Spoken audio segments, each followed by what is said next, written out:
orang kalau lagi puasa ada kecenderungan untuk ini kan apa adanya kan. Iya. Jadi saya ditanya lahir di mana? Saya bilang lahir di rumah sakit. Nah itu di sana dengan segala intimidasi, pembatasan, dirty campaign kepada kami di masa-masa kejanggalan ya. HP saya dihack. Ya kalau Haris Fathia aja bisa dikriminalisasi gimana gue? Pasti kan mikirnya gitu kan. Betul. Dan itu ternyata efektif, berhasil.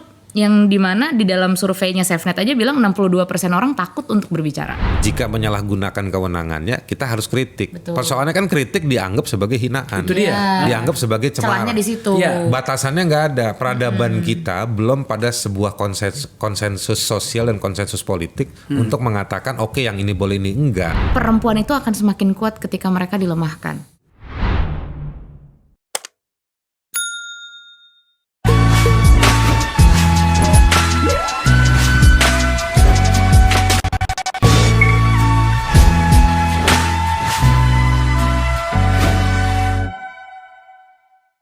Saya suka pahlawan. Kita suka pahlawan. Kita membutuhkan pahlawan. Tapi pahlawan dalam artian yang sebenarnya. Pahlawan yang berangkat dari nol, melakukan sesuatu yang berhubungan dengan kepentingan kita. Bukan pahlawan yang dipoles oleh media, yang karena memiliki kekayaan yang tak terhitung untuk kemudian seakan-akan dia orang sangat baik untuk kita. Atau penguasa yang terpilih dengan cara-cara yang curang yang kemudian kita pahlawankan. Agak sengit pembukaan saya, tapi sejujurnya saya memang sudah harus sengit. Cara berpikir kita sebagai bangsa komunal ini itu sangat tradisional. Maka kemudian kita harus balik cara pandang itu. Saya mengundang 2 orang pahlawan, setidaknya bagi saya, dan tentu saja seharusnya bagi Anda. Haris Ashar dan Fathia Maulidiyanti. 2 orang yang dalam 3 bulan pertama tahun 2024 memenangkan 2 gugatan. Satunya yang berhubungan langsung dengan dia, hampir di penjara. Saya sudah menyiapkan restoran Jepang yang akan mengantarkan nasi padang ketahanan bagi mereka. Ketika dia menghadapi gugatan Pak Luhut pada kasus kalau nggak salah di Papua. Dan yang kedua yang terbaru, gugatan mereka kepada Mahkamah Konstitusi untuk pasal-pasal yang mengancam kita sebagai sebuah bangsa. Pembukaannya panjang. Riz, hati-hati. Thank you ya. Sama-sama Bang. Kalian merasa nggak sebagai pahlawan? Enggak. Kita hamba Allah aja. Ya, tapi pada beberapa bagian sekarang ini menurut saya kita harus ada agak ekstrim ya. Karena bayangkan seandainya Anda tidak melawan, Anda tidak menanamkan pikiran Anda bahwa Anda memang harus jadi pahlawan. Anda dipenjara gara-gara sesuatu yang benar dan kemudian Anda kalah hanya karena kesepakatan sosial. Biasanya kan kalau apalagi zaman medsos ya, kalau semuanya sudah mengatakan Haris dan Fathia adalah penjahat, sudah dipenjara. Soal penjaranya seperti apa nanti kita bicarakan. Nah, itu kan tidak bagus. Makanya pertanyaan saya itu tadi masih agak slow. Merasa diri sebagai pahlawan nggak, Riz? Fathia? Nggak ya? Enggak. Biasa aja. Biasa aja. Biasa aja. Mungkin gini kali Bang. Kita bukan merasa sebagai pahlawan, tapi kita merasa senang dengan hasil yang kita capai dan kita dapat dari kerja yang benar-benar kita lakukan. Kita kan bukan mengandalkan orang tertentu, kelompok tertentu, enggak. Jadi kita memang kerja ya 2 tahun ya. Dan yang muncul saya sama Fathia. Itu bagian dari advokasi Ini kerja bagian kita dari lah. gitu. Ekspresi gerakan kita. Dan tapi banyak sebetulnya yang di belakangnya. wah, luar biasa. Jadi sebetulnya banyak keluarga, Betul. teman jaringan, teman-teman lama. Teman-teman tradisional kita yang bukan dari kelompok advokasi. Akhirnya sadar sama isunya juga gitu. Nah itu kalau orang seperti Abang sih udahlah, kita kan udah ketemu di udara, laut dan daratan dalam berbagai hal. Punya rasionalitas yang sama kita. Tapi ada banyak orang-orang yang tidak muncul di jaringan advokasi tiba-tiba melihat ini sebagai sebuah kepentingan dan mereka mencurahkan dukungan dengan bentuknya macam-macam. Nah, bahwa di dalam pemerintahan ada yang sebenarnya dalam pemerintahan juga banyak yang berpihak sama kita. Tapi diam-diam. Tapi diam-diam karena mereka lebih realistis karena melihat lingkungan kekuasaannya itu yang juga tidak sehat. Tapi yang mau saya bilang bahwa sebenarnya kita merasa senang di situ. Kita mau bilang bahwa gerakan sosial itu ada, solidaritas itu nyata, gitu. Jadi kita happy di sana. Tesisnya sih gampang, kalau nggak bertarung kita nggak menang. Itu dia. Gitu. Fathia? Aku sih sebenarnya mikirnya bukan soal pahlawan atau enggak. Semenjak kerja di Kontras, itu kan menjadi bagian dari advokasi gitu ya. Kita setiap hari, sehari-hari bekerja untuk orang-orang yang memang ditindas gitu ataupun menjadi korban. Dan pada akhirnya ketika kita yang terkena kasusnya sendiri, itu adalah jadi bagian untuk juga menularkan keberaniannya aja gitu. Tapi bukan berarti bahwa pahlawan atau seperti apa, enggak. Cuman dengan sangat senang bisa konsisten gitu ya, dan juga menunjukkan kekonsistenannya itu agar orang-orang tuh juga bisa menyadari gitu bahwa kita tuh ternyata masih sanggup ya untuk bisa memenangkan pertarungan, memenangkan ketidakadilan dan lain sebagainya gitu. Karena hari ini kan banyak publik yang pesimis dengan banyaknya kegagalan, banyaknya penindasan dan lain sebagainya. Dan dengan adanya kasus ini orang-orang jadi kembali semangat gitu. Jadi itu udah cukup menyenangkan buat saya pribadi ya gitu. Saya terima kerendah hatian kalian ini ya. Entar dikit lagi kita naik, Bang.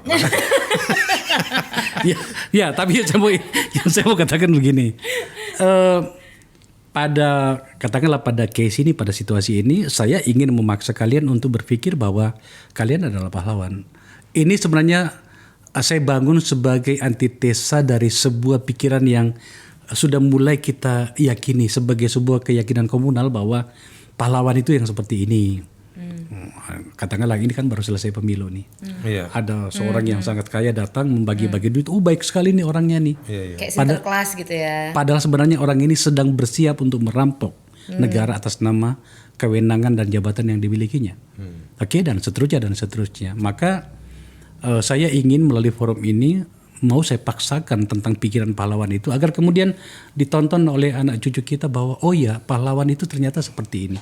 Bahwa kalian tidak menyadarinya itu adalah urusan kalian ya.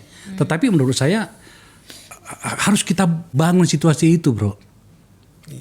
Ya boleh sih, tapi juga etikanya gitu ya. Ya nggak boleh dari kita lah gitu. Iya, tentu saja. Iya. Dan kita juga masih banyak hal yang mesti kita kerjain. Iya, itu dia. Jadi ya itu post factum aja lah. Iya. Jadi kita nggak bisa bilang bahwa kamilah pahlawannya gitu. Nggak bisa juga karena masih banyak hal juga yang belum tuntas gitu. Banyak juga yang masih dipenjara masalahnya. Ya makanya saya katakan tadi saya terima dengan sangat senang kerendah hatian kalian. Tapi saya tidak berbicara tentang Anda. Betul. Saya sedang berbicara tentang pikiran yang sedang berpendar di luar sana. Bahwa ternyata kita dalam banyak peristiwa sosial itu kadang salah menempatkan diri, salah memposisikan diri. Kalau ada yang mengatakan lebay amat lo, emang gue pikirin. Tetapi aku yakini bahwa kebutuhan kita hari ini, coba lihat situasi politik kita. Saya politisi ya, jadi saya bawa situasi itu ke situ. Dan meskipun ada 2 orang aktivis yang ternyata kan dekat-dekat banget dengan dunia politik, ya sudah tak kawinkan aja itu. Terutama Fathia nih, saya tentu saja memahami dan menghormati segala macam paham gender yang saya anut gitu ya. Tapi kan, you perempuan Fathia, di mana kemudian tampaknya keberanianmu itu melebihi pria-pria seperti kamu. Ya berarti keberanian kan nggak mengenal gender. Ya tentu saja ya, setuju saya itu. Jadi ya mau perempuan mau laki-laki ketika ngelihat ada sesuatu yang kayaknya ini harusnya nggak begini deh gitu, harusnya nggak sesuai dengan apa yang diperlukan oleh masyarakat, ya jalan aja, mau laki-laki mau perempuan mau apapun, prefer not to say, ya jalan aja gitu. Karena menurutku apalagi perempuan muda kan juga waktu kasus juga saya sering hina-hina gara-gara perempuan dan masih muda. Awal-awal kasus Parah di soal doxingnya. serangan dalam koridor perempuannya Sudah parah. sampai pada wilayah personal yang menyakitkan. Soal identitas lah ya. Perempuan muda udahlah ngapain sih lo diem aja di rumah, ngapain kayak nggak tahu sejarah dan segala macam. Nah justru itu mungkin kalau misalkan aku mau ngambil dari kata Bang Akbar gitu misalkan. Iya konteks pahlawan harus diubah gitu misalkan ya. Tapi kan kalau misalkan kita lihat dalam bagaimana sejarah populer hari ini terjadi dan lain sebagainya ya memang karena orang-orang melihat dan tidak punya pilihan yang banyak gitu loh. Semuanya terbatas, semuanya dilihat di layar handphone, semuanya dilihat di TV gitu. Jadi ketika misalkan sejarah itu kan dimenangkannya sama negara gitu. Jadi ya yang masuk ke doktrin kita sebagai masyarakat biasa pasti ya, oh ya pahlawan kita yang ini, pahlawan kita yang ini. Tapi tanpa sadar ada orang-orang yang bahkan kayak Bu Sumarsi dan korban-korban pelanggaran HAM berat 17 tahun Kamisan sampai sekarang juga nggak diakui sama negara gitu.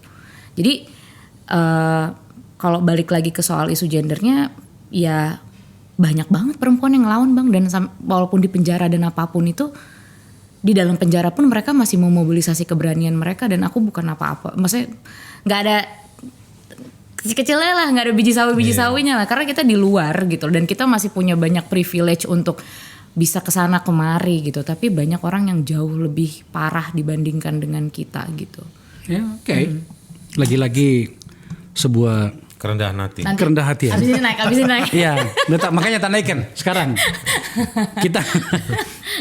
Kita mulai dulu dari bukan gugatan malah sudah hampir. Malah waktu itu besoknya kan kamu divonis kan, Riz? Lu ada di sini kan malam itu kan? Iya, waktu itu terakhir di sini dengan Prof Sulis. Prof Sulis bicara soal pemilu waktu itu. Debat capres Gitu. Sebelum putusan. Gitu di sini. Saya bahkan mengatakan, Riz kalau di penjara nantinya gimana? Ya udahlah, kunjung-kunjung aja lah gitu kan. Ini menyangkut dengan gugatan dalam laporan Pak Luhut. Meskipun sudah terbaca di ruang publik, tapi tidak apa-apa, kita merefresh ulang. Apa yang digugat dan kemudian kenapa kalian menang? Pertanyaan yang paling menarik dari ini nantinya, aku pengen tahu siapa sih hakimnya yang berani banget tuh yang bertindak di luar dari frame publik tentang penguasa. Kalau laporan ya bukan gugatan ya, laporan ke polisinya karena kita dianggap melakukan pencemaran nama baik, lalu juga penyebaran berita bohong. Dan gitu. Keonaran. Oke. Singkat kata dengan hal tersebut ada banyak prosesnya gitu ya. 2 tahun lebih. 2 tahun lebih. Dari 2021 bulan Agustus sampai Januari kemarin. Bulan puasa tahun lalu kita mulai di sidang. Oh jadi ini puasa kedua? Enggak, kita awal sidang itu 3 April 2023. Udah awal puasa tuh. Udah puasa itu. Udah puasa. Itu makanya saya ditanya sama hakim lahir di mana. Dia juga marah sama saya kan, Bang lu jawab yang benar apa sih? Ya aku dengar tuh, aku ingat itu, aku lihat anunya. Bang, orang kalau lagi puasa ada kecenderungan untuk ini kan, apa adanya kan. Iya. Jadi saya ditanya lahir di mana? Saya bilang lahir di rumah sakit. Karena saya punya datanya bahwa saya lahir di rumah sakit Budi Kemuliaan Tanah Abang. Ya, tapi terus dia marah-marah lo kalau jawab. Kalau jawab yang bener kenapa sih gitu kan? Orang kan jadinya konteksnya berubah. Ibu saya juga marah gitu. Kalau tanya hakim ngomong ya benar kan saya benar saya bilang. Dan gak ada yang bantah gitu. Oke. Sampai kalau nggak salah Bang Luhut M. Pangaribuan. Nah, dia kan ketua umum saya di Pradi itu sampai saya pernah ketemu dia sampai ketawa-tawa. Jadi kamu waktu ditanya hakim kamu jawabnya lahir di rumah sakit. Iya Bang, malah saya di rumah sakit. Bang Luhut aja waktu itu sejam senyum gitu kan. Tapi itu memang celah hukum ya yang belum selesai di negeri kita. Hal-hal remeh-temeh. Tapi Bang balik ke soal diskusi, saya mau bilang itulah dibawa ke persidangan. Di persidangan sebetulnya kita punya komitmen yang tegas, jelas gitu ya, bersama tim lawyer dan tim organisasi yang di luar pengadilan, bahwa kita harus kerja disiplin sebaik mungkin, all out, nggak boleh dicela dari sisi waktu dan juga materi soal kebenaran, fakta dan lain-lain. Di situ aja konsisten tuh jalan tuh. selama 10 bulan lebih ya. 10 bulan lah. Iya, jadinya 10 bulan. 10 Persidangan bulan ya? persidangan Iya. tiap hari Senin. Nah itu di sana dengan segala intimidasi, pembatasan, dirty campaign kepada kami di masa-masa Kejanggalan ya. HP saya dihack, macam-macam lah. Ketika pelapor atau pengadu datang diperiksa di pengadilan itu tegangnya minta ampun. Dan di steril pengadilannya. Di steril, bukan di screening lagi tapi di steril. Jadi di Libur luar hari itu. semua persidangan diliburkan. Jadi semua itu Sampai begitu ya? Iya. sampai di persidangannya sendiri. Sampai di persidangannya sendiri. Kita nggak boleh masuk awalnya. Dalam proses itu kita jalani, kita kritikal bukan hanya pada fakta, tapi pada hukum acara juga. Iya. Itu karena bagian dari komitmen kita bahwa kita nothing tulus. Ini kita, ini kerja advokasi ya seperti ini. Ruang persidangan adalah tempat kita. Kalau memang kita mau dulu kan kita dituduhnya udah sidang aja, penjarain aja gitu. Kita kan bilang ini judicial harassment, Iya. bukan kami takut di sidang. Nah, ini resiko kerja advokasi.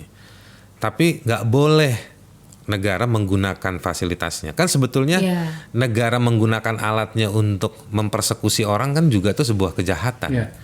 Kita kan mestinya, saya sama Fatia ini bisa melapor ke Komnas HAM atau ke Ombudsman atau ke Komisi Yudisial untuk mengatakan bahwa perangkat peradilan digunakan oleh pejabat untuk menciptakan pelanggaran HAM baru. Iya. Bukan hanya yang dibahas di podcast saya. Tapi menggunakan instrumen negara untuk mempersekusi orang itu juga kalau dalam kacamata hak asasi manusia itu juga sebuah dugaan kejahatan gitu. Nah, kami menolak itu, bukan kami tidak Takut atau takut tidak siap. Semakin kami dibawa ke persidangan kami siapkan itu. Dan kami jadikan persidangan itu sebagai forum yang terbuka untuk membela hak kami tapi juga mengedukasi publik. Iya. Dan itu kami jalankan. Jadi pas terakhir tuh putusan kami udah nggak pusing lah putusannya mau dipenjara atau enggak gitu. Makanya abang udang kesini beberapa hari sebelum saya putusan saya datang aja. datang aja. H-1 kita ke Dago yang penggusuran. Iya, kita ada di Dago Bandung. sama teman-teman di sana. Jadi yaudah kita jalanin aja apa adanya. Hasil akhir tuh kami udah nggak pusing karena kami udah bahagia bisa menjalani proses itu dengan baik dan benar. Dan yang luar biasa, tim riset hukum dan tim lawyernya, kalau saya panitia Nobel Prize gitu mungkin saya Teman-teman itu ya. teman-teman lawyer ini Siapa aja sih yang kalian pakai waktu itu? Oh banyak bang kalau di nama mah. koordinatornya Muhammad Isnur, Sama Isnur ya. Basvin. YLBHI, terus sama ada Asfinawati. Basvin, ada Nurholis Hidayat. Oh ya, anak-anak muda tangguh semua. Ya mantan orang-orang LBH lah. Iya, orang-orang Ada yang Algif. tidak punya persediaan rasa takut yang cukup lah. Iya makanya pada galak-galak. Iya. Kak, gini Riz, Fatia. Saya tidak terlalu fokus lagi tentang materi dari kasusnya. Kalian melawan sebuah kekuatan. Logos deliktinya di Papua gitu ya. Iya. Tapi yang saya mau bahas di sini supaya publik semakin punya kesadaran komunal tentang itu adalah ini loh kita belum selesai sebagai sebuah bangsa loh. Betul. Bagaimana seorang warga negara sipil bernama Haris dan Fatia dihadapi dengan pendekatan hukum tetapi ada kekuasaan di atasnya yang bermain. Maka kemudian terjadilah tadi bagaimana ruang sidang disterilkan segala macam. Ada urusan apa? Iya kan?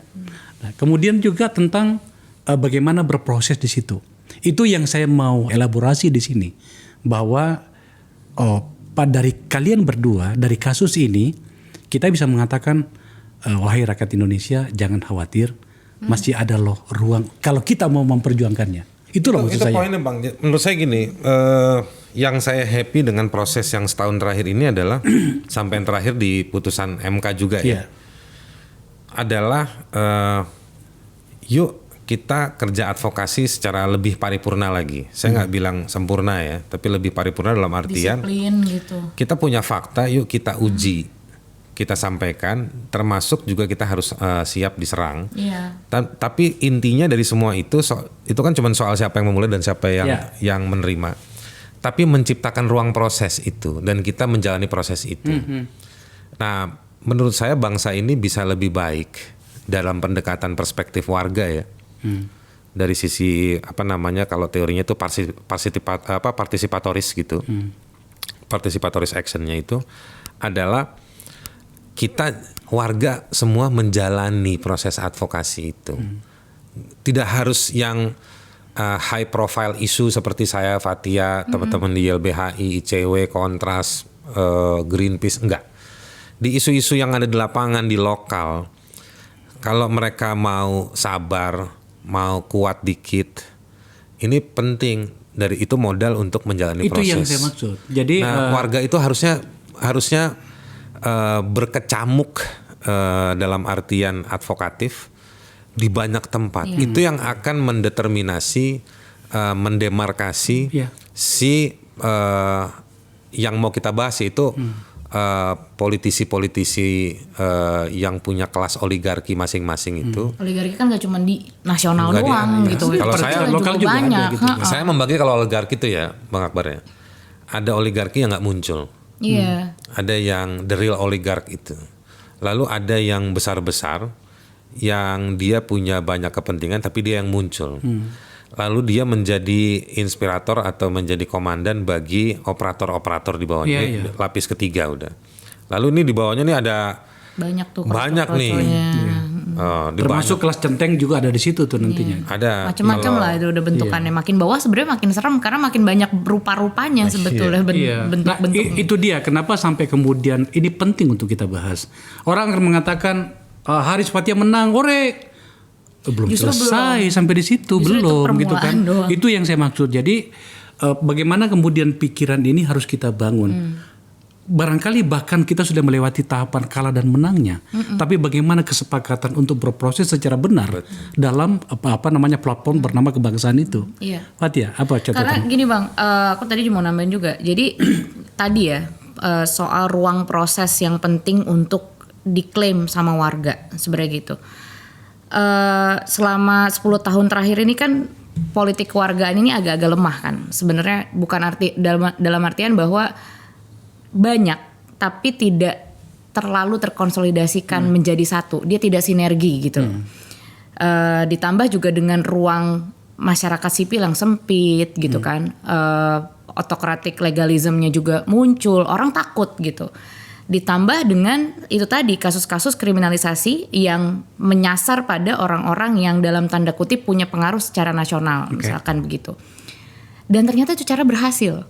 Bahwa orang-orang yang tadi di bawah itu yang harusnya berproses dan ikut dalam meaningful participation, mereka harusnya juga mengkritisi dan lain sebagainya. Pada akhirnya mereka juga berkontribusi dengan tren pembungkaman itu sendiri gitu, karena ya kalau Haris Fathia aja bisa dikriminalisasi gimana gue, pasti kan mikirnya gitu kan. Betul. Dan itu ternyata efektif, berhasil, yang dimana di dalam surveinya SafeNet aja bilang 62% orang takut untuk berbicara. Karena di dalam dunia digital sekarang kan gampang banget ya ngelihat orang nge-tweet apa segala macem, ITE masuk kayak gitu. Nah itu yang pada akhirnya orang tuh wah enggak deh, gue gak mau ikut-ikutan deh kayak gitu. Dan ternyata itu efektif gitu. Nah bagaimana untuk membangun politik kewargaannya lagi, bagaimana sebuah bangsa ini pada akhirnya kita merasa kita belong gitu terhadap bangsa Indonesia ini adalah ya justru dengan mengkritisi dong. Kita kan mengkritisi bukan buat cari muka ya gitu, bukan buat ketenaran atau lain sebagainya, tapi social climber. Untuk bukan social butterfly Bang. Bahasa anak Jaksel social butterfly. Nah, itu kita kan seperti bukan pesawatnya Dun ya. Iya benar. Nah, itu kan bukan buat kayak gituan gitu, tapi kita justru pengen bahwa ayo dong negara lebih bagus dong. Justru itu sangat patriotis sebenarnya begitu kan. Nah, patriot itu kan bukan orang yang malah korupsi, bukan orang yang malah punya duit terus masuk pemerintahan gitu kan. Jadi harusnya warga ini udah mulai sadar nih kalau yang harus membangun bangsa menjadi lebih baik tuh kita sendiri, bukan pemerintah. Terkhusus lagi-lagi mohon maaf, aroma gendernya agak tercium dari apa yang akan saya ungkapkan. Terkhusus kamu Fathia sebagai perempuan. Kan sebenarnya mungkin terlalu cepat kesimpulan ini. Tapi kan posisi lemah itu banyak di kaum perempuan. bahkan pada skala lokal. Vulnerable. Iya, bahkan skala lokal misalnya di rumah tangga. Yang kita bahas ini kan elit nih persoalannya nih, berhadapan dengan Hal-hal domestik, pejabat tinggi gitu kan, hal-hal domestik gitu kan. Jadi kenapa sampai saya menggunakan kata pahlawan pada pembukaan tadi, sebab harus ada keberanian untuk itu. Jadi Fathia adalah satu hal, tetapi kesadaran dan keberanian untuk memperjuangkan sesuatu mulai dari lokal, domestik sampai pada yang besar tadi itu harus berdampak. Iya. Tidakkah seperti itu, Fathia? Dan iya betul, jangan salah loh Bang. Sekarang ini di era-era kepemimpinan Jokowi yang kedua lah ya, di beberapa isu-isu perampasan lahan, pembangunan dan lain sebagainya kayak di PSN dan segala macam, itu sekarang dimotori sama perempuan. Kayak di Wadas itu ada namanya Wadon Wadas. Mereka itu ibu-ibu yang pada akhirnya menahan supaya polisi tidak bisa masuk ke teritori mereka. Terus ya nggak usah jauh-jauh, di Pancoran Buntu itu juga dipelopori sama ibu-ibu. Kartini Kendeng isinya 9 ibu-ibu gitu. Jadi justru perempuan itu akan semakin kuat ketika mereka dilemahkan. Oke. Jadi sebenarnya kalau dibilang perempuan tuh lemah, justru waktu lemah-lemahnya itu tuh harus hati-hati. Dan sebenarnya kan kenapa jadi lemah itu kan karena itu stereotip ya, stigma yang berlaku di secara budaya patriarki di Indonesia ini masih sangat kuat gitu, bahwa ya kalau perempuan berarti dia tidak bisa punya sisi yang sama laki-laki. Tapi kan kita dari zaman Kartini aja udah ada emansipasi sebenarnya gitu. Dan bahwa ketika misalkan contohnya di politik aja, ada yang namanya affirmative action. Tapi kan affirmative action itu yang harusnya semangatnya bagus gitu ya, ada keterlibatan perempuan. Tapi ini jadinya sama aja Bang, kayak anak-anak muda, bahwa anak muda dan perempuan ditempatkan di dalam politik itu hanya sebagai pemenuhan inklusivitas aja. Tapi not necessarily bahwa mereka bisa punya pengaruh, mereka bisa punya kepemimpinan karena kapabilitas mereka begitu. Jadi itu yang sebetulnya membuat perempuan seakan-akan lemah. Padahal harusnya itu terjadi begitu saja. Saya akan membahas ini pada bagian terakhir nih. Saya mau nambahin dulu, boleh Bang? Sebenarnya kadang-kadang kalau soal perempuan nih ya, pertama saya mau bilang begini, hari-hari ini saya mau masuk dari tadi yang Fathia sebutin, karena ada kebijakan PSN, proyek strategis nasional yang makin masif, dan itu dampaknya ada di perempuan. Daerah-daerah pedalaman ya, remote areas itu, yang sebetulnya proses kehidupan sosiologisnya itu sangat, atau antropologinya sangat normal dan biasa, rendah diri, adem, jalan normal. Dan itu kalau abang lihat ya, kayak di Rempang di mana-mana segala macam, yang jadi storyline di berita itu kan karena pertarungannya, tapi kehidupan itu dipelihara oleh para perempuan kan, yang menjaga rumah dan lain-lain. Nah yang rugi sekarang mereka yang jadi korban, tapi juga yang melawan di banyak tempat itu juga perempuan. Yang di NTT juga ya, yang bertahan melawan Brimob atau polisi-polisi dengan baju yang gagah itu perempuan juga. Itu ibu-ibu perempuan juga. Nah saya mau bilang gini Bang, sebetulnya di banyak-banyak karena kebijakan negara justru makin memunculkan perempuan itu yang jauh lebih kuat. Maka tesisnya, kesimpulannya adalah ini bukan soal kuat atau enggak. Ini soal pilihan perempuan mau maju apa enggak, dikasih maju apa enggak. Tapi sebetulnya ternyata begitu mereka maju, mereka bukan kuat Bang. Mereka inspirasi.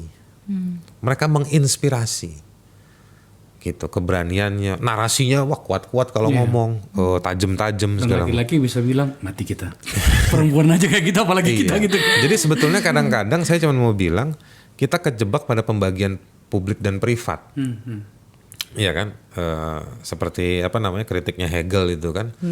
Yang ini publik seolah-olah itu tugasnya laki-laki, dan laki-laki jadi harus merasa heroik. Yang perempuannya di sana di privat. Padahal sebetulnya begitu dibalik, si perempuan ini bukan kuat, lebih menginspirasi. Bahasanya lebih cakep ya, lebih moderat ya, menginspirasi. Lebih contagious gitu loh, bisa lebih contagious. Jadi sebetulnya itu udah kelihatan. Tapi sekali lagi sampai hari ini ruang itu nggak ada. Saya baru balik nih Bang, dikit cerita. Saya baru pulang dari Maluku Utara. diundang teman-teman di Bacan, Pulau Bacan yang booming batu cincin itu. Lalu saya iseng sama kita jalan-jalan yuk, kita ke rumahnya Sultan Bacan, Kesultanan. Ternyata Sultan Bacan itu yang ke-19 punya adik namanya Fatimah. Oke. Fatimah ini ternyata adalah dari Pulau Bacan itu, dia adalah perempuan pertama yang menjadi Pimret Di Indonesia.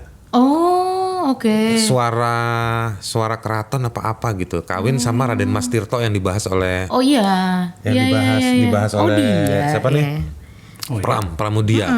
Raden Mas Tirto. Nah, jadi Raden Mas Tirto waktu dia di Maluku, Sultan Bacan ini datang ke Maluku, ketemu, diajak ke Bacan, lalu dia kawin sama si adiknya Sultan Bacan, lalu dibawa ke Jawa, dikasih uang nih menurut kesaksian dari Sultan Bacan itu, orang yang saya temui, dikasih modal, duit itu dipakai oleh Raden Mas Tirto itu untuk mendirikan media. Waktu itu. Apa namanya? Media apa itu saya lupa tuh. Ini Bacan ya? Di Bacan. Berarti keluarganya Doni Gahral Adi. Doni ya? Gahral. Nah, abang mesti tanya sama dia. Iya, Don ini ternyata keluarga kita bahas. Dan itu si Fatimah itu kemudian akhirnya karena Raden Mas Tirto kawin lagi, ya kan Sultan Bacan dengar, disuruh jemput. Pulang dia ke sana. Tapi sebenarnya Fatimah ini mendampingi. Yang diangkat jadi pahlawan siapa? Tadi kan ngomongin pahlawan. Raden Mas Tirto. Padahal sebenarnya Fatimah dulu. Fatimah Yang jadi Pemret itu. Artinya saya nggak mau bilang Raden Mas Tirto nggak penting. Iya. Tapi ruang buat si Fatimah ini nggak ada. Jadi sejarah kita itu dipenuhi oleh bagaimana peran serta perempuan di ruang publik yang juga memberikan inspirasi. Gitu. Tapi dia harus ngedobrak gitu, nggak yang serta tiba-tiba masuk aja gitu loh. Iya. Beda. Nah, situasi ini dan Bang, tidak ada karpet merah untuk itu. Iya. ini jadi kan kayak harus mau cerita ngedobrak. sejarah ya. Nah, kalau hari ini tuh yang saya mau bilang history in making itu ya, sejarah sedang menyusun dirinya sendiri tuh hari ini makin menyebar Bang. Sekarang ini pertarungan ini bukan di level ibu kota provinsi lagi ya. Ini udah di level-level kabupaten, desa-desa. Jadi kita ini sekarang kalau muter ke teman-teman nih udah ke level daerah kabupaten. Saya menyimpan satu pertanyaan untuk teman-teman menyangkut soal ini nantinya di ujung percakapan kita. Saya kembali pada yang tadi soal laporan Pak Luhut dan kepada kalian itu. Sebelum saya masuk ke putusan MK, bahwa setidaknya memori kita itu mendapatkan sebuah asupan keberanian, asupan inspirasi bahwa tidak selalu rakyat kecil itu kalah kalau kita mau memperjuangkannya. Terlepas bahwa Pak Luhut itu adalah seorang pejabat, tetapi kan dari peristiwa ini kan kita melihat bahwa memang ternyata keberanian itu harus dimunculkan dan kebenaran itu harus kita tegakkan, kita perjuangkan. Iya. Pada bagian ini apa catatan Morris? Ya ada modal-modal tertentu ya di warga yang kita harus miliki. Sebenarnya sih sebelum kasus ini juga kita udah sering bicara seperti itu. Karena penggunaan nanti yang abang bakal bahas itu ya, penggunaan pasal berita bohong, pencemaran nama baik, ITE dan lainnya itu kan sebelum kami udah banyak. Nah di waktu-waktu itu kami adalah orang-orang yang juga mengadvokasi itu dia yang tadi kayak aku bilang. Jadi kita sebenarnya sudah mendampingi mereka sampai ke ruang sidang, sampai ke LPSK.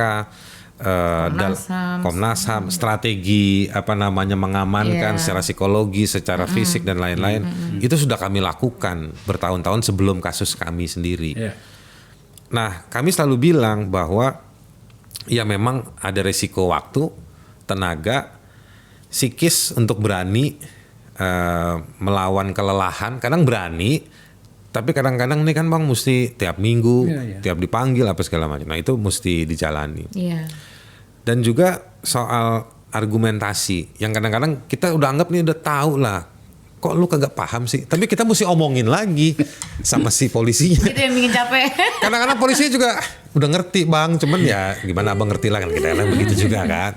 Nah jadi ya itu kita ulang-ulang terus seperti itu. Nah ada yang pernah nangis Bang datang ke saya. Yang sangat heroik tadi tuh yang abang bilang itu. Ternyata begitu datang, tolongin saya Bang, ini begini. Saya bilang, lo kan mau bertarung lawan rejim yang lu bilang nggak bener gini. Ya itu resikonya begitu. Ternyata dia nggak seperti itu. Jadi memang soal daya tahan, resiliensi tadi itu ya. Resiliensi itu isinya ya skill narasinya, timnya, waktunya, psikisnya, disiplinnya. Oke. Nah saya khawatir, ini otokritik kita ya kepada warga. Saya khawatir kemalasan kita, ya kan. Lalu keengganan, rutinitas kita diganggu oleh hal-hal seperti ini. Yang padahal sebetulnya penting sekali-sekali ada setruman itu. Bayangkan abang kalau setruman warga itu terjadi di mana-mana. Bangsa ini kan menyala. Kalau di bola setrum itu kan setruman dari mana-mana jadi menyala, bersinar kita. Menyala Jo. Menyala bangku. Menyala. Nah, jadi bayangkan. Nah itu yang saya khawatir, itu kayak ada semacam kalau yang begini-begini kayak berapa hari lalu saya ketemu orang di satu makan malam yang agak rame gitu, terus ketemu orang ngasih salaman, maju terus bro. Dalam hati saya, gue udah maju. Lu di mana? Gue kagak ngeliat muka lu maju. Bareng dong kita gitu. Risiko-risiko menghadapi dan bertemu orang seperti itu selalu ada. Ada. Iya. Banyak. Kita sih jadiin bercanda-bercanda aja, ya kan? Maju terus bro. Ya kan? Saya cuma dalam hati saya, muka lu, gue sih gak. Dari dulu gue udah maju, lu kan? Iya lagi. Nggak pernah kelihatan lu di mana, tetapi kalau ada acara lu duduk paling depan, dianggap tokoh dan segala macam. Oke, kita lewatin soal laporan Pak Luhut itu kepada Anda. Beberapa hari yang lalu, ini ke Fathia dulu deh. Gugatan pengaduan Anda kepada Mahkamah Konstitusi itu dikabulkan oleh permohonan dikabulkan oleh Mahkamah Konstitusi. Saya dan banyak orang, termasuk guru-guru kita, ini tadi sebelum Anda datang, Prof. Tuti Hariskrisnowo ada di sini. Dia katakan itu harus kita berikan apresiasi yang luar biasa. Apa itu adalah ini ya pasal-pasal permohonan pasal-pasal permohonan yang Anda ajukan itu yang dikabulkan oleh MK itu ada 2 pasal. Pasal 14 dan pasal 15 Undang-Undang nomor 1 tahun 46. Pada bagian ini saja memang saya mengatakan gini, kita memang tampaknya tampaknya tidak terlalu serius sih memang memperbaiki situasi ya. Apa yang saya maksud? Tuh, Undang-Undang tahun 1946 harus menunggu puluhan tahun dan mendapatkan orang berani seperti Anda untuk mengajukan gugatan ini. Oke? Nah, kemudian pasal 310. Kalau bang sedikit bang, boleh nggak soal itu? Pasal 14 dan 15 ini sudah digunakan beberapa tahun belakangan di rejim Jokowi sebelum kami ini. Dan tidak ada satupun dari mereka yang jadi korban pemidanaan itu mengajukan permohonan. Jadi saya sama Fathia diskusi sama Isnur, YLBHI, terus sama Sasmito, Aliansi Jurnalis Independen, siapa lagi mau ikut, tuh kita berempat aja. Kita ngajukan. Sambil tuh paralel ya kita. Paralel. Jadi selama ini bang bertahun-tahun gak ada yang ngajukan. Kenapa ya? Itu dia tadi. Gak tahu juga. Keengganan warga. Tadi sih, ya yang tadi Bang Haris bilang. Cuman ya apalagi bang? Nah ini saya selesaikan dulu ya. Iya. Itu ada 2 pasal. Kemudian ada pasal 310 KUHP gitu ya. Pasal 27 juga kan? Diajukan itu juga. ITE. Ya. ITE. Ini yang tampaknya bukan dikabulkan ya. Kehilangan objek ini karena sudah ada di dalam Undang-Undang ITE yang baru saja gitu ya. Saya minta Anda jelaskan ini. Intinya apa? Anda melakukan sesuatu yang harusnya sudah kita lakukan sejak puluhan tahun lalu. Anda menghapuskan sebuah borok bangsa yang sudah tidak layak ditetapkan bagi bangsa bermartabat bernama Republik Indonesia yang tercinta. Ya itu deh. Jadi kan yang paling inilah ya 14-15 ya soal keonaran. Ini tuh yang paling banyak dipakai untuk orang-orang yang melakukan demonstrasi, protes dan lain sebagainya. Contohnya itu 3 petani pakel yang dipenjara sekarang dengan hukuman yang cukup berat 5 dan 6 tahun pakai pasal ini. Karena ini pasal maksimal ini kalau nggak salah 10 tahun ya bang ya. Ini 10 tahun. Iya, ini yang dari pasal 14 ayat 1. Tingginya 3 tahun. Yang ini Tapi kan mereka kena pasal yang lain. yang 14 Bang. 14 pasal 1 ini 10 tahun. Oh, iya, 10 tahun. Ayat 2-nya 3 tahun. Nah, itu pasal yang paling berat dari semua yang biasanya menjerat orang-orang yang melakukan protes gitu. Nah, terus lucu lagi adalah ketika kita bahas apa yang dimaksud dengan keonaran hari ini, ternyata ahli-ahli yang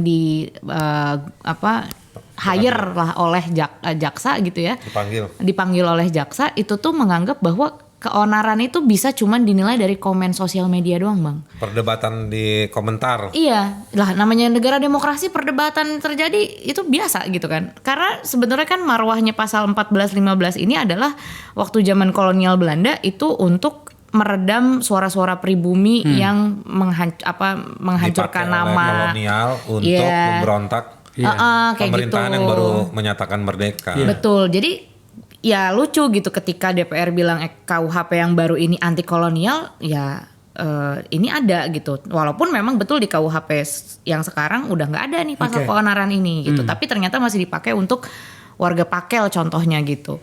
Nah, akhirnya dihapuskan dan bagusnya adalah di dalam pertimbangan MK itu juga pakai prinsip Sirakusa soal pembatasan hak asasi manusia yang tidak boleh semena-mena dan lain sebagainya gitu.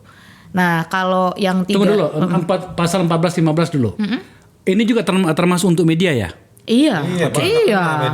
Makanya Aji, Aliansi Jurnalis Independen, ikut semangat.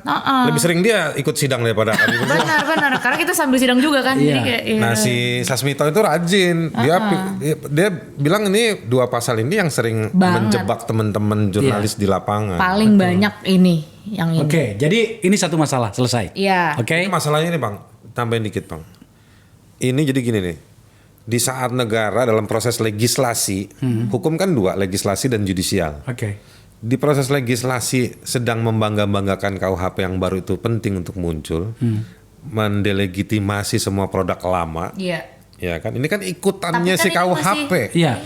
Di ranah judisial, Nggak. si negara ini dengan bangganya mempidanakan orang Iya, gitu. dengan pasal yang ini. Kayak nggak connect gitu lah saya rasa. Iya. Jadi kami, dan tidak ada tuh, ya Prof Tuti sekarang mungkin udah mulai sadar kali ya gitu.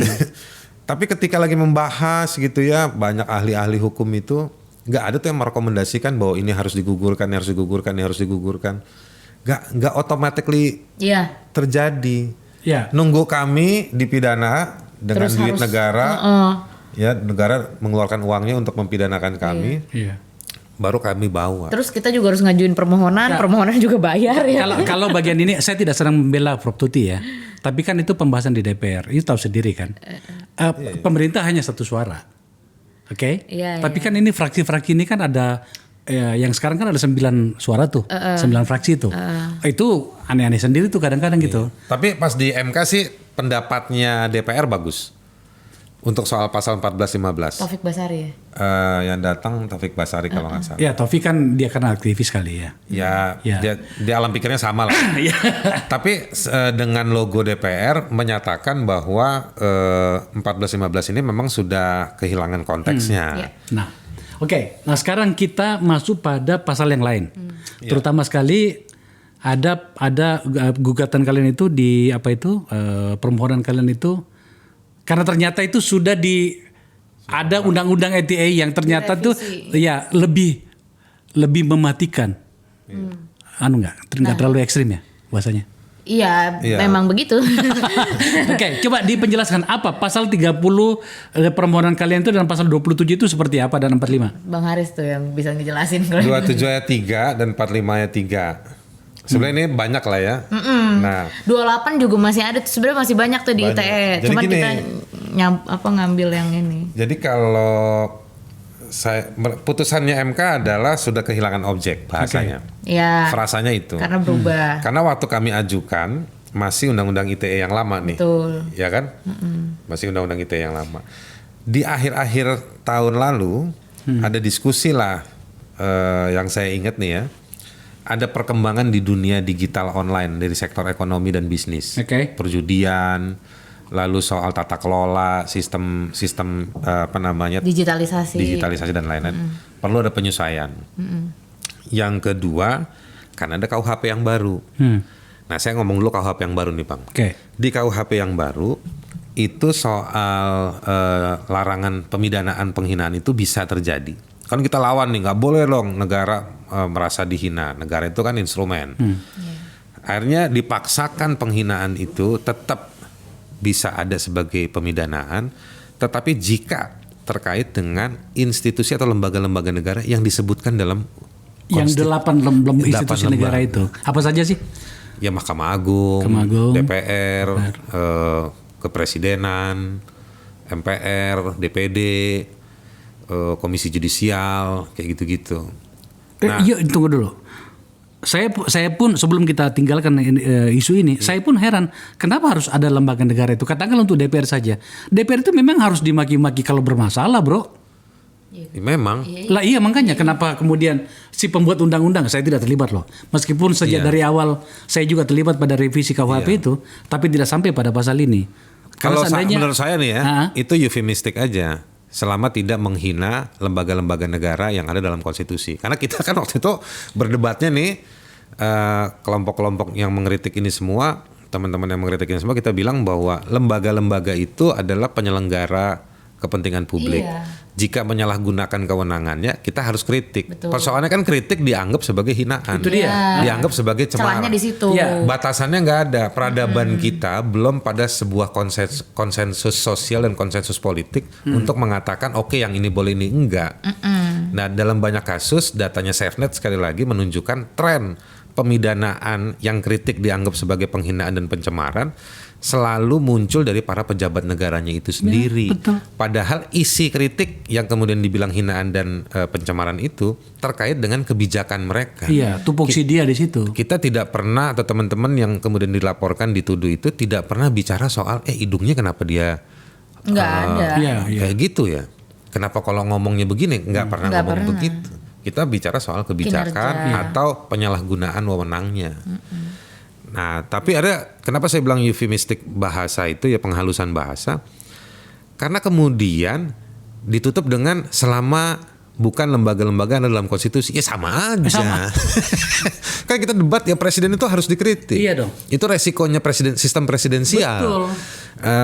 DPR harus dikritik. Saya memilih presiden ketika dia abai pada seluruh janjinya, saya kritik dia. Bisa saja dalam kritik itu bahasanya lebih tinggi dari apa yang kita dengarkan seharian. Karena banyak yang bilang begini, Bang. Presiden itu kan kepala negara, simbol kita. tapi kan- Kalau presidensial melekat pada dirinya, dia juga kepala pemerintahan yang menjalankan day to day. Nah, itu semua. Nah, jadi KUHP-nya bilang begitu. Ini dianggap lex generalis. Dengan munculnya KUHP yang baru 1,5 tahun yang lalu itu, kemudian muncullah sejumlah diskusi terkait dengan ini, ITE, mengatakan bahwa undang-undang ITE yang baru sudah nggak relevan 3 tahun lagi ketika nanti KUHP diberlakukan. Maka gabunglah dengan kepentingan Iya. ada perkembangan dunia bisnis, teknologi, digital dan lain-lain, masuklah nih barang. ITE ini terlalu kejam, ini harus direvisi. Turunlah ancamannya dari 4 tahun menjadi 2 tahun. 2 tahun. Seolah-olah Seakan-akan, kita wih, gitu. udah nggak serem loh. Buat saya sedetik pun itu masalah. Kalau misalnya Iya, kenapa nggak- memang nggak penting. Kenapa tetap harus ada hukumannya gitu loh kayak. Dan ya. kabar buruknya, Bang. Ini kan hoax nih, pasal hoax 1415. Iya. Di ITE yang baru, Itu hoax masuk. itu muncul di 27 ayat 3A. Jadi dia malah lebih panjang, Bang, sebenarnya. Lebih spesifik dia. Jadi sekarang nih kita udah yang yang aneh nih, yang 1 tahun 46 ini udah kita Udah selesai lah.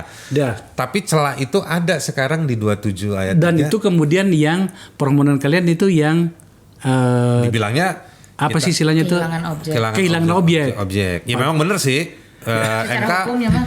tapi pertimbangannya MK menarik. Pertimbangannya MK mengatakan bahwa ini hak asasi dan pembatasan itu hanya terkait pada kampanye kebencian, bukan pada kritik yang dibilang hinaan, pencemaran nama baik, selama tidak masuk ke, saya menafsirkannya ya, selama tidak masuk pada kampanye kebencian. Kalau di Dan selama itu kepentingan publik itu sama kepentingan tidak publik, Ya harus boleh. Kampanye seperti apa yang dimaksud pada wilayah ini? Jadi gini Bang, di Kovenan Internasional Hak Sipil dan Hak Politik, kebebasan berekspresi itu ada di pasal 19. Oke. Lalu ada pasal 20. Pasal 20-nya kemudian membatasi pasal 19. Yang bilang gini, kebebasan-kebebasan yang dimaksud di pasal yang di atas tidak boleh digunakan untuk menjustifikasi syiar kebencian untuk misalnya genosida Ya. atau pembunuhan massal. Nah itu nggak boleh. Kejahatan-kejahatan lainnya lah Kejahatan intinya. lain. Jadi itu kebebasan berekspresi nggak boleh dipakai untuk hal-hal seperti itu. Kasus yang paling terkenal sering dibahas itu penghukuman terhadap penyiar radio di Rwanda ketika terjadi genosida. Ya genosida, suku apa namanya itu? Hutsi dan Hutu. Hutu ke Tutsi. Tutsi ya. Nah jadi ada radio penyiarnya dihukum gara-gara dia pakai nih mikrofonnya untuk ayo Menyiarkan itu. Dan ternyata situasi pada Kovenan Internasional itu tidak terjadi pada ini. Enggak. Tapi hakim Cuma itu MK dijadikan pertimbangan. Pertimbangannya Iya. arahnya ke sana. Iya. Nah, tapi memang formalitasnya kamu kan ngajuin undang-undang yang lama, bukan undang-undang ITE yang baru. Cuman kalau kayak gitu pertimbangannya tetap bisa dipakai nggak sih buat? Boleh. Iya kan, bisa. Walaupun kehilangan objek. Jadi menurut saya memang ya habis lebaran nanti gitu lah Bang ya. Mudah-mudahan nanti ada lagi yang ngajukan.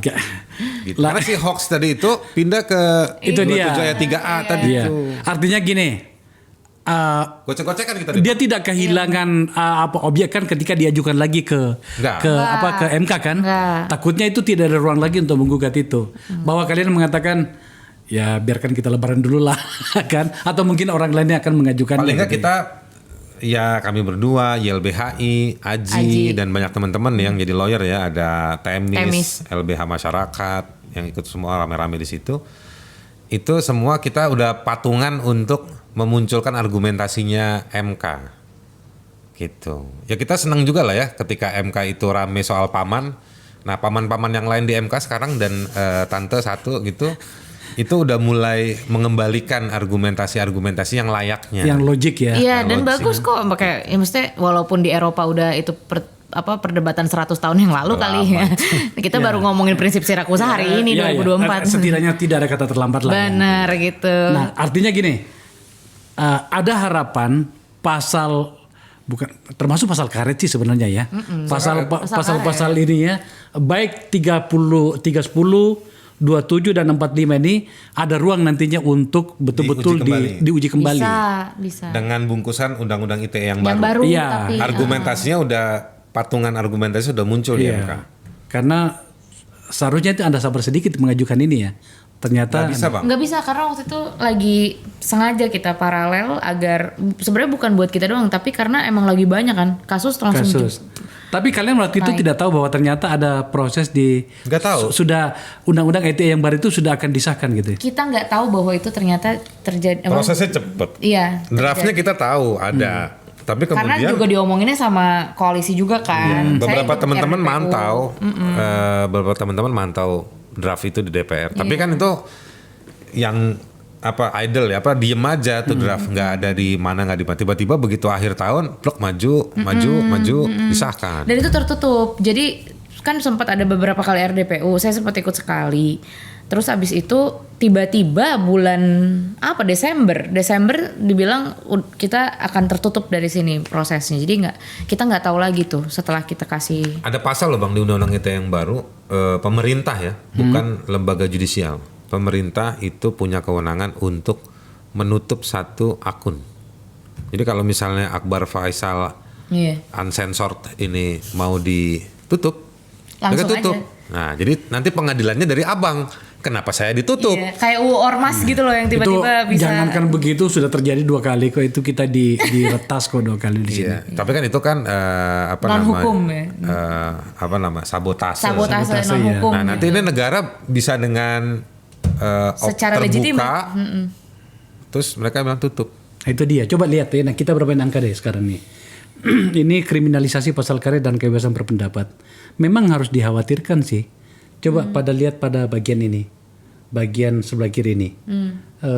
Jumlah pasal yang diputus dalam perkara tindak pidana penyebaran berita bohong itu 15 putusan. Pasal 15. Pasal 14 ya. 15 putusan dari pasal 14 ayat 2. Kemudian 16 putusan di pasal 14 ayat 1. Kemudian 9 putusan di 15 putusan pasal 14 ayat 2. Kemudian di sebelah kanan, jumlah warga yang dituntut dengan Undang-Undang ITE dari 2013 sampai 2021 itu banyak loh. Banyak gitu kan. Dan pasti terutama untuk orang-orang yang kritis seperti Anda gitu ya. So, maka kemudian saya berharap ya, kita menuju pada akhir-akhir diskusi kita, saya berharap selalu ada energi bagi orang-orang seperti Anda untuk itu. Karena coba lihat, ya kan, jangankan kita, kalau kita lihat orangnya itu tahun 2021 itu ada antara 30 sampai 40. Ini kan orang nih. Jangankan 31 orang saja sudah sangat menyakitkan. Terlebih lagi kalau ternyata yang dia suarakan itu adalah sesuatu yang berhubungan dengan kemaslahatan kita. Kan begitu Fatia ya? Iya.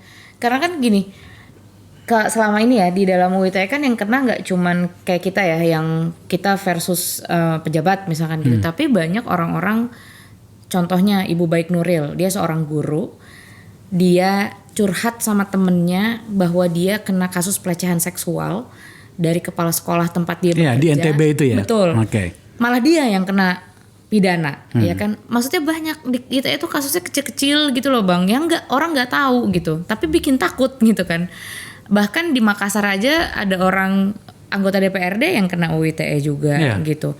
Jadi ada di sini ada non-state actors juga yang pada akhirnya bisa menggunakan UU ITE untuk orang tuh jadi punya semangat menghukum gitu loh. Padahal kita tahu bahwa hukumnya sendiri juga masih sangat-sangat sistemnya buruk gitu. Nah, jadi ketika ITE ini dibuat itu kan sebenarnya bukan buat memenjarakan orang. Sebetulnya kan untuk menertibkan hak orang ya kan di dalam dunia digital. Ketika dunia digital ini lagi heboh-hebohnya gitu. Untuk misalkan soal penipuan online dan lain sebagainya itu kan banyak terjadi, tapi pasal-pasal itu nggak pernah efektif gitu. Yang efektif terus 27 ayat 3, 28, 45 dan lain sebagainya.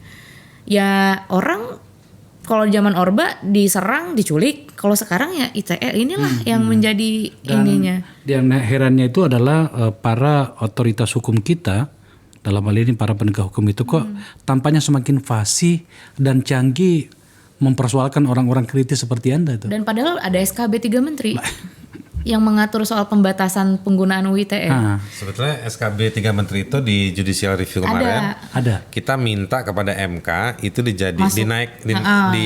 dinaikkan menjadi prinsip-prinsip terjemahan konstitusional bagi 310. Supaya lebih mengikat lah ya. Tapi ternyata MK punya pendapat lain. Tapi MK mengatakan nih 310 ini inkonstitusional secara terbatas. Pendapat lain. Tapi semangatnya sama kita. Tapi kami berharapnya tadinya di awal itu permohonan SKB 3 Menteri yang di kantornya Menko Polhukam itu harusnya nggak cuman dia SKB, dia jadi terjemahan konstitusional. Kami pengennya begitu. Karena pas kita sidang, ketika kita ngomongin soal SKB, ya jaksanya ngomong bahwa ya itu kan tidak mengikat. Jadi bisa dipinggirkan gitu. Terakhir, kita mau kemana Bang? Kayak gue yang hostnya. Waktunya panjang bro, udah habis gitu loh. Kita sudah menyelesaikan ini. Saya mewakili ruang publik menyampaikan terima kasih atas apa yang kalian lakukan. Sama-sama. Ya. Nah, sekarang saya sedikit agak melebarkan bahwa seharusnya yang menjaga pikiran, hati dan tubuh kita itu sebagai civil society, sebagai rakyat itu adalah orang-orang yang kita pilih bernama anggota DPR RI. Ini ada orang dipilih baru nih, ada 580 orang nih. Anda pasti bisa mengidentifikasi siapa-siapa saja. Siapa yang terpilih karena bapaknya, kakeknya, terutama sekali oleh uang. Tapi itu adalah satu pembahasan. Yang saya maksud begini, apa yang harus Anda sampaikan kepada mereka? Dengan seluruh keterbatasan logika barangkali, keterbatasan intelektual barangkali, apa yang harus mereka lakukan agar kemudian problem yang harusnya selesai di 50-60 tahun lalu ini tidak muncul lagi di masa depan. Riz. Idealnya ya. Idealnya DPR turut serta bersama rakyat, warga menuntut pertanggungjawaban 10 tahun terakhir Jokowi ini. Tadi angka-angka yang Abang sebutin tadi itu kan state sponsored violence, ya, menggunakan hukum dan peradilan untuk mempersekusi perbedaan dan kebenaran, gitu. Yang mana itu sebetulnya kan dia bahan bakarnya demokrasi. Negara itu diuji ketika dia bisa memanage, bisa mengelola perbedaan kebenaran kayak gitu-gitu. Tapi justru dipersekusi. Nah, kita minta dong pertanggungjawaban. Nah, anggota-anggota parlemen yang baru ini bisa nggak? Kita perlu pertanyakan, kalian ini punya kapasitas nggak menjalankan fungsi parlementarian tadi itu dengan cara bertanya, memeriksa. Nah, Abang kan pernah anggota DPR, sidang-sidang komisi itu oke. Tapi kita penting untuk menarik satu garis batas. Transisi politik yang berbasis elektoral ini harus diisi. Bukan sekedar, kan Prabowo belakangan bilang kita tidak ada tim transisi. Transisi itu tetap ada. Nggak mungkin tidak ada. Bahwa agendanya besar, secara payung besarnya bahwa kami akan meneruskan. Tapi tetap ada perubahan orang di sana. Ada perubahan gaya. Dan juga harus ada koreksi. Yang itu alamiah tetap akan terjadi. Nah, jadi itu singkat untuk mau mengatakan, Bang, kita harus ada desakan meminta pertanggungjawaban terhadap 10 tahun terakhir. Meskipun mereka sebagian besar dari mereka adalah bagian dari rezim yang lama. Tetap kita harus meminta pertanggungjawaban itu. Ini contoh dari sisi kebebasan berpendapat saja. Belum lagi dari sisi soal sumber daya alam, ya kan, soal identitas yang lain, lalu soal macam-macam, soal wilayah kayak Papua. Nah, ini semua kita harus, kalau kami sih punya pemetaan 7 isu gitu ya, yang mana esensinya sebenarnya sama dengan teman-teman yang bikin 9. Tapi sebenarnya itu isu-isu yang muncul di ruang publik.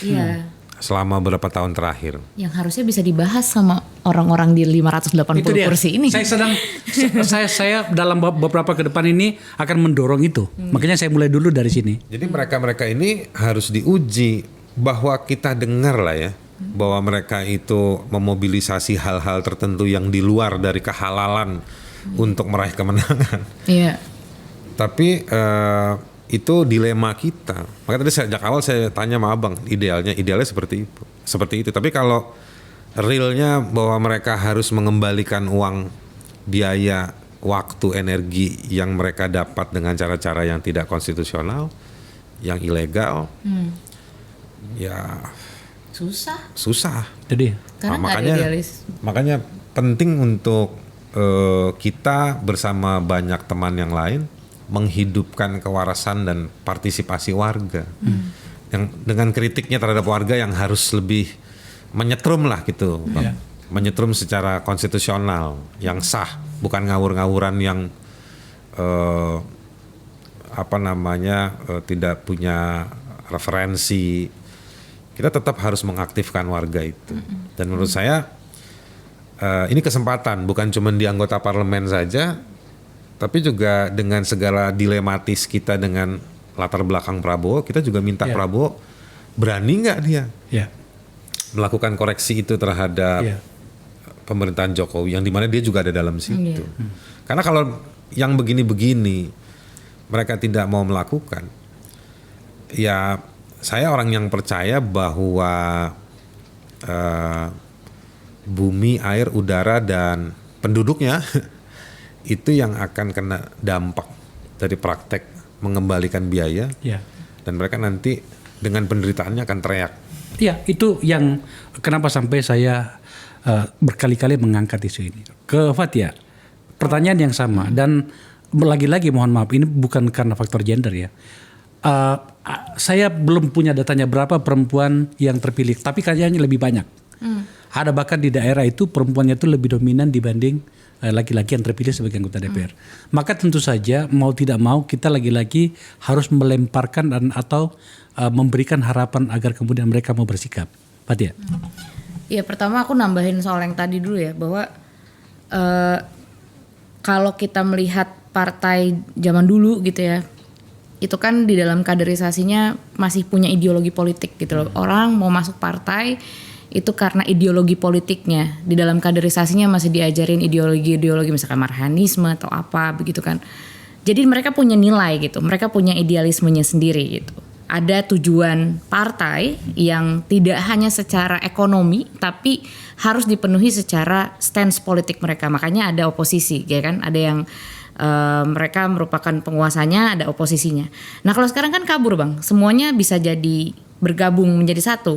Dalam partai nggak ada lagi yang namanya oposisi. Dan orang masuk ke dalam partai itu seperti tadi pembicaraan kita di luar ini ya podcast gitu, bahwa orang tuh pengen masuk partai bukan karena idealisme itu, tapi orang masuk partai itu karena cuan gitu loh. Mereka ada rasa pragmatis bahwa mereka itu dijadikan ada potensi ekonomi yang bisa mereka harapkan. Itu jadi masuk anggota DPR tuh jadi job seeker aja gitu, bahwa ya udah yang penting ada yang mau nampung gitu loh.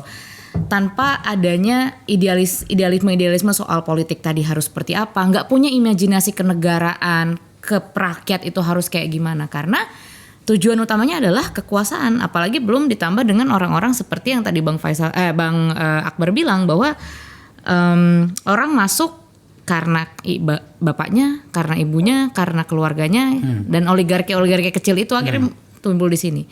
Nah pada akhirnya rakyat ada di mana? Rakyat yang cuma terkena dampak aja gitu. Padahal dia kan namanya wakil rakyat ya gitu. Harusnya ya dia bersamaan dengan rakyat bagaimana caranya mengubah hal-hal yang korup itu. Terlebih kalau misalkan perempuan-perempuan tadi, pertanyaannya balik lagi kayak yang kita tadi bilangin, mau beda apa enggak? Mau maju apa enggak? Mau menginspirasi apa enggak? Apakah Anda cuma mau memenuhi tadi ya affirmative action saja, atau memang mau bergerak untuk justru mendobrak ruang-ruang yang tidak pernah dimiliki sama perempuan gitu. Kami di sini melalui Akbar Faisal Uncensored dan Nagara Institute melanjutkan riset yang kami lakukan tahun 2019 yang lalu, di mana kami memiliki tak terbantahkan soal dinasti dan oligarki yang masuk di DPR ya. Itu karena by name by address mereka tidak bisa bantah dan sedang melanjutkan. Tampaknya lebih parah dari situ, dan memang lebih parah. Dan setelah memutuskan bahwa kami akan kejam kepada parlemen 2024 dan 2029. Saya meminta waktu Anda banyak nantinya agar kemudian kita bisa bikin parlemen tandingan lah Bang.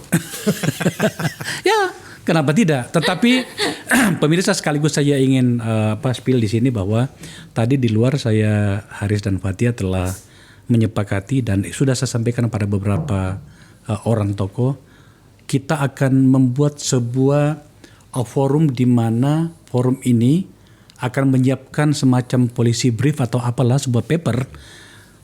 Mungkin saja sebenarnya ini dipikirkan oleh partai politik, saya yakinlah. Saya manusia politik, saya orang parpol, tetapi saya tidak alergi untuk mendapatkan kritikan yang sekeras apapun. Di mana yang kemudian saya lihat ada terlalu banyak problem hari ini yang tampaknya harus dijawab oleh parpol. Maka kita akan menyiapkan sebuah forumnya, orang-orang atau tokoh-tokoh termasuk dari tokoh pihak pemerintah, agar kemudian kita bikin policy briefnya, papernya, dan kita serahkan kepada pemerintahan yang baru. Ada 3 skenario nantinya, mana yang ekstrim yang harus diselesaikan, mungkin membutuhkan waktu lebih panjang, ada yang problemnya medium atau yang soft gitu. Tapi ada satu yang harus kita segera paksakan, Fathia. Apa itu? Perbaikan paket undang-undang politik, terutama sekali dalam hal bagaimana negara harus memposisikan diri pada area-area election, baik pilpres, pileg dan pilkada nantinya. Sebab itu kan yang merusak kita sekarang. Ada beberapa nama yang akan kita pilih. Haris sudah berjanji sama saya akan membuatkan beberapa catatan dan kemudian kita akan rapatkan nantinya. Hasil dari ini nantinya akan kita berikan kepada parlemen dan presiden terpilih. Dan tampaknya memang butuh energi yang lebih banyak, Haris ya, Fathia ya. Kita akan menggonggongi parlemen dan kekuasaan itu selama 5 tahun. untung-untung tadi sudah ada gugatan kalian yang sudah, permohonan kalian yang sudah diputuskan oleh MK. Jadi satu risiko sudah sudah hilang gitu kan.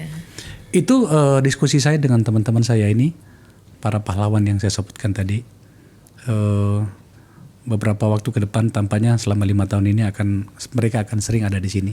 Terutama Fathia. Saya butuh dia untuk mendampingi saya, memaksa pikiran, imajinasi, dan kecerdasan para politisi, terutama politisi perempuan yang mendapatkan porsi banyak di 580 tadi di forum ini. Siapkan diri Fathia. Oke. Ya. Kira-kira gitu ya. Makasih teman-teman sekalian ya. Siap. Pemirsa, itu diskusi yang selalu renyah dengan tamu-tamu saya ini.